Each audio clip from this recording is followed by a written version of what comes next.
Hey there, how are you doing? Welcome to my channel, Naga Konada's Dev Tips. This is the third part of a three-part video tutorial on how to build a session timeout component in plain JavaScript. In the previous video, we saw how to build the basic ingredients of the idle timeout component, and we declared some properties and prototype methods, and the basic functionality was complete. And in today's video, we're going to make a couple of changes as discussed in the previous one. One is to listen to multiple events, not just the mouse move, because a user's activity can be any one of those multiple events. And then the other one is to show a custom alert within X number of milliseconds or seconds, which is dictated by this alert timeout seconds, which can also be overwritten when we call the idle timeout constructor. And make sure that this alert only comes up within that time period before the session actually gets timed out. And also we're going to hide that alert as soon as there is user activity before the session ends. Let's get started. Okay, now I'm going to add another property in the default options object, which I'm going to call events, which contains a string of all the event names that we're going to track. And I have already copied that list. I'm just going to paste it. And so this is the list of events that we're going to track. Mouse move, key down, wheel, mouse down, and all those events. And now we have to make sure we bind event listeners to each of those events and not just the mouse move. So I'm going to split that string and then loop through that resultant array. As you can see, I've written this .options.events.split based on a space, and I'm doing a for each on the resultant array, and each time the name of the event comes as the argument of this function. Notice that I'm also passing the this keyword to this anonymous function, because in for each we have to bind the this inside this anonymous function to the this of the idle timeout. And the second property of for each expects that this argument that has to be addressed within the anonymous function, which is what we want. So the next thing here is to add the event listener for that particular event. So I'm going to do window dot add event listener, and the event name is nothing but the event that comes in the argument, and the second argument is this one. But if you observe, this is going to return a new function, and that new function is referred here. But we can't simply use this one over here because there are so many events, and we have to make sure that each event has a different listener. So instead of a single variable, I'm going to create an array, which I'm going to call refs instead of ref, and I'm going to say equals, actually, you know what, let's make it an object instead of an array, because that way we can reference each listener with the event name as the key. So I'm going to push a new listener for this particular event as the key into that activity listener refs object. So I'm going to say activity listener refs, and then the key would be the event, and the value is going to be this dot activity listener dot bind of this. So this is going to be a new listener for each event. And then I'm going to pass that listener, which is sitting over there, into this one. And now we can remove this line. And when we are removing the listeners, we have to do the same thing. So let me copy all of this over to the section where we are removing the listeners. We're getting the options, we're getting the event. At this point of time, we already have the listeners in the object pre-populated, so we don't have to do that. So I'm going to say remove event listener and event and the listener. I can safely remove that particular line. Okay, let's start the server. I'm going to say HTTP server. And here we go. If I refresh and wait for 5 seconds, it's going to say callback triggered. And if I refresh again and move my mouse, I should expect it to not call the callback as long as I'm moving the mouse. And if I stop moving the mouse and click on the window or scroll the window, same thing should happen. It should not trigger the callback. And once I stop everything, within 5 seconds, it calls the callback. Excellent. Okay, so the next thing we have to do is make sure we are displaying the alert message within 10 seconds or whatever number of seconds that are passed in the constructor before the timeout, so that the user knows, okay, the session is going to time out soon. For that, we have to do a set interval, and that has to be for 1 second or 1000 milliseconds. And each 1000 milliseconds or 1 second, the alert is going to refresh, or we're going to repopulate the alert with the remaining number of seconds. It's going to start from 10 seconds remaining, 9 seconds remaining, and it's going to go down to 1 second remaining, and suddenly it's going to hide. And that is the functionality we're trying to do now.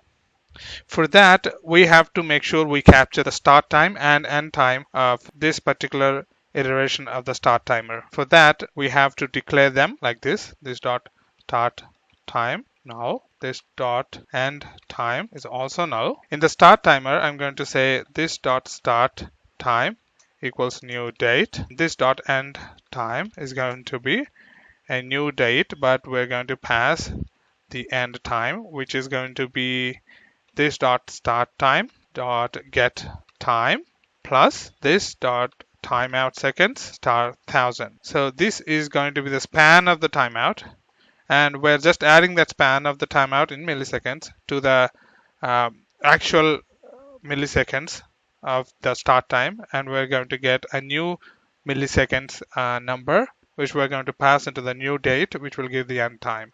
So this is the start time and this is the end time. And we have to negate the number of alert timeout seconds from this end time to get the time at which we have to start displaying the alert. And every second we have to refresh the alert's text message, the message inside the alert box. And this alert is not going to be the browser's default alert. We're going to just give a pop-up kind of a thing inside the window by positioning it's somewhere in the middle of the window. But first, we have to create the set interval, which we're going to do in the start timer, just below the set timeout. And let me capture this inside another variable called interval ref, and I'm going to say set interval, and I'm going to create a new method for rendering the message, which I'm going to call show message. And I'm going to bind this so that this idle timeout will be available there. And I want this to run every 1000 milliseconds or 1 second. And it's going to start from the start timer. So as soon as the timeout triggers, the interval also triggers. And let's worry about displaying it right within the alert timeout seconds later. But for now, let's do this. I'm going to create the show message, idle timeout dot prototype dot show message. Is going to be a function, and then this is going to, for now, let's create the message, var message. Let's first create the remaining seconds. So I'm going to set var remaining, and is going to be, we have to get the end time dot get time minus new date dot get time divided by 1000. So that will give us the number of milliseconds. So let's wrap everything over here inside a bracket so that the 1000 applies to everything. So this will give us a number of remaining seconds. And let's do math.ceil to get an integer. And I'm going to wrap everything inside a bracket. For the message, I'm going to say $of, I'm using this backticks remaining seconds remaining. And I'm going to log this for the moment. So what should happen here is, as soon as the timeout gets triggered, and the interval ref gets triggered, every second it's going to show this message here. And if I hover on that, it has to clear the timeout as well as the interval. So inside the clear timer, I'm going to say clear timeout dot interval ref. And this is the reason why we captured this set intervals return value here. Okay. So now we're clearing the timeout, and again it starts the timer and it sets the interval again. So once the on timer done is completed, we should be doing this as well so that it no longer displays this message. Oh, and this end time is not a function. It's just a property on this object. So if I refresh the window, it's going to show 4, 3, 2, 1 and callback triggered. If I hover, nothing happens. If I refresh after 2, if I do some movement, It's going to start from 4 again.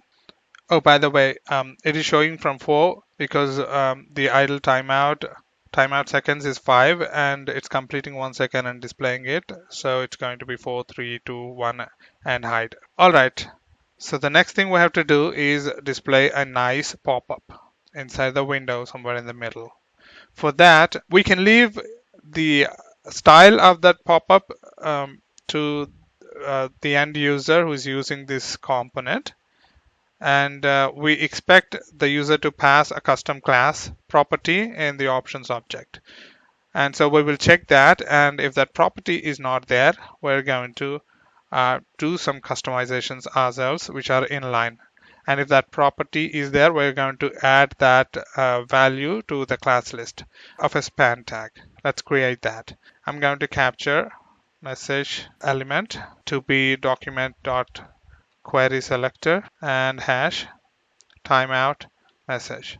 And this is the ID of the pop-up. So if this already exists, we're just going to use that to display. But if it doesn't exist yet, message element is not there, then we're going to say message element is going to be document.create element, and I'm going to say span, and immediately I'm going to add an ID attribute, set attribute ID, and that has to be timeout message.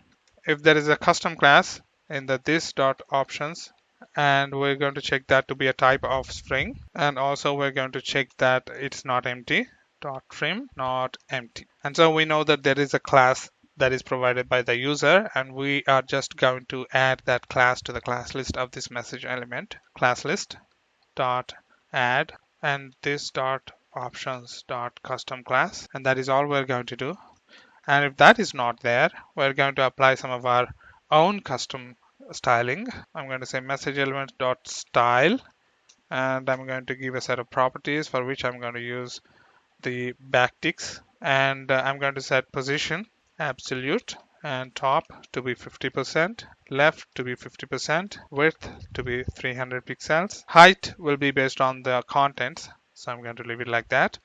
And I'm going to translate minus 50%, minus 50%. And this used to be the classical way of centering any content with respect to the window. Popular method is to use flexbox, but this works perfectly fine even now. And let me give a color, which is going to be, you know what, let's worry about color later, but let's give font family to be the same as the one that we gave to the paragraph, so that the font looks similar. Let's go to the timeout. So I'm going to say font family, that one, and then padding, let's say 15 pixels. And then box shadow and a border. Let's give border first. 1 pixel solid gray, and box shadow 0, 0, 5 pixel, 2 pixel, RGBA, I'll say -2.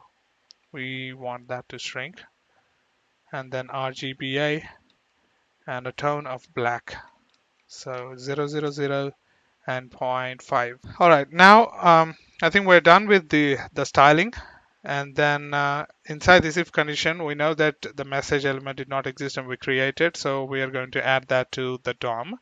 So I'm going to say document.body.append child and then message element. So if it already exists, we're just going to add the content. So I'm going to say message element dot inner HTML is going to be the same message that we printed earlier in the console, which is this. And guess we should give the background as well to be white. We're soon going to change this approach. We're going to target the background to something like a red that shows when it is within 5 seconds or less, and it's going to show green when we're actually showing it within the alert timeout seconds. And now if I refresh the window to see the effect, I'm going to see that alert, and if I hover or do some movement and stop, and it's going to start from 4, 3, 2, 1, and it's going to say callback triggered and nothing else is going to happen.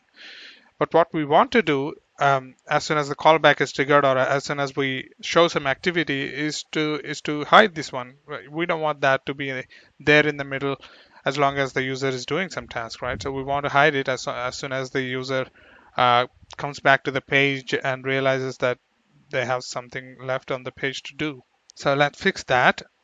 For that, we need to create another method similar to show message, and I'm going to call that hide message on the prototype, hide message. And all it's going to do is check if the message element is there, and if it is there, it's going to hide it. That's all. So I'm going to say var, maybe I'll just copy the message element. I'm going to say if message element document dot body dot remove child and message element. And we want to call this in two places. One is when we see the user activity, which is over here. So let's do it over here just to keep things neat and clean. So I'm going to say this dot hide message. And then the same thing we need to do when the activity is done right over here. So if I refresh the window, I'm going to see that. And if I hover or do some activity, it's going to hide. If I stop, it's going to show. And then callback triggered and nothing happens after that, which is cool. Excellent. And now we want to show a different background color as in when the timeout approaches the end. So within 5 seconds, we want to show it red color so that user gets more attention. And then maybe it can show green color when we start showing the message. Over here, I'm going to say if remaining is less than or equal to this dot alert options dot alert timeout seconds. Then I'm going to set the background of the message element using message element dot style dot background color to be green. And in another if condition similar to this one, remaining is less than or equal to 5, I'm going to set the same thing to red.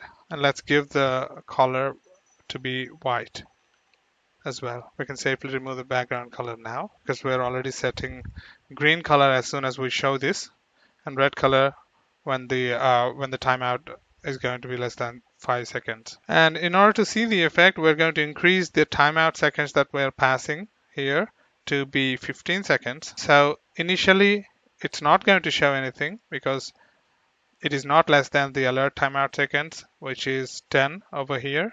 So as soon as it becomes 10, counting down, it's going to show the green pop-up. And as soon as it becomes 5 or less, it's going to show red pop-up. All right, let's see if it works now.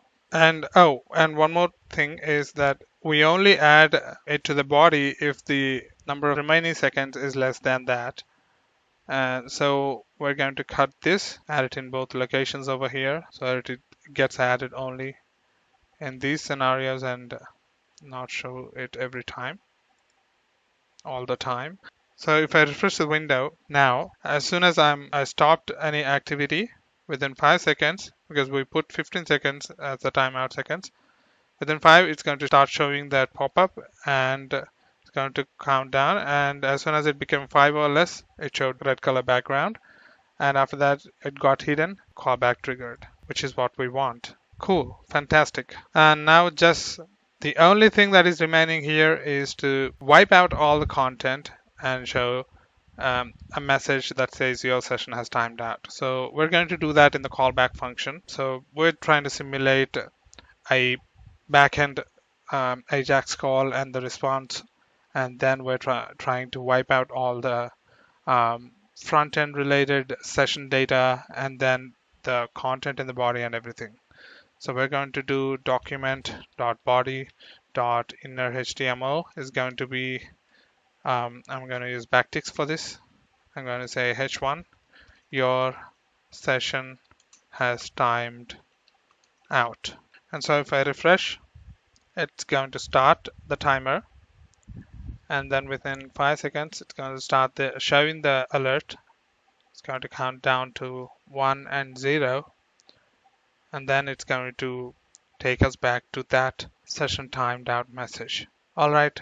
At this point, we've covered all that we wanted to develop for this component. We've seen a lot of new things here. We've seen how to handle multiple event handlers in this kind of a constructor approach, how we have to bind the this in order to be able to access the variables within the same prototype method, even though it belongs to that constructor.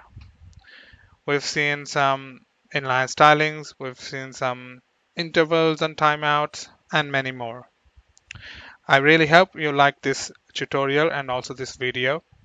And if so, please give me a like, a thumbs up, and don't forget to share this video to your friends, and do subscribe to my channel so that you'll get notified about my new content. I'm planning to do many more new tutorials, interesting tutorials on the most amazing parts of this web programming. And I would like to thank you for being here. Until next time, you take care.